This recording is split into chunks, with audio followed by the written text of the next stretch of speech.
Bonjour, je suis Magdalena Mezzaro, je suis médecin hépatogastro-entérologue à l'hôpital de Montpellier et aujourd'hui on a discuté des agresseurs du foie et notamment on a discuté de l'agression faite par l'alcool, les virus de l'hépatite B et l'hépatite C et puis aussi la stéatose hépatique, ce qu'on appelle la maladie, le NASH, le NAFLD.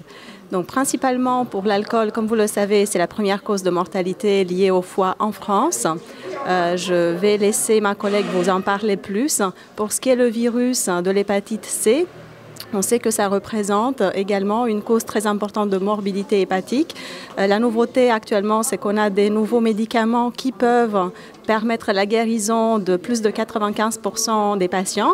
Donc ce qu'il faut faire surtout maintenant, c'est le dépistage, aller retrouver tous ces patients. Pour ce qui est l'hépatite B, c'est surtout la prévention parce qu'on n'a pas de traitement qui permet la guérison, mais il faut surtout qu'on se concentre sur la vaccination pour l'hépatite B. Et pour ce qui est le NASH, il faut essayer de changer nos habitudes alimentaires et d'améliorer nos pratiques, changer notre sédentarité. Je vais passer la parole à ma collègue, docteur Rigol, Hélène, qui va vous parler de l'alcool. Bonjour, donc moi je suis Hélène Donadieu-Rigol, je suis médecin addictologue au CHU de Montpellier.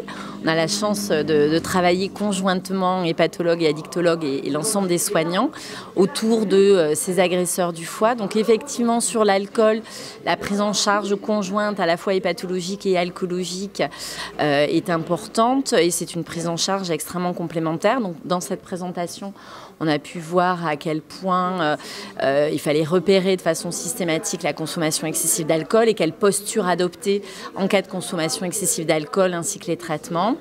Par rapport à l'hépatite C, on a pu reprendre là aussi la place de l'addictologue vis-à-vis des usagers de drogue par voie intraveineuse qui sont les personnes les plus touchées par les primo-infections du virus C et la prise en soin globale qu'il nécessite.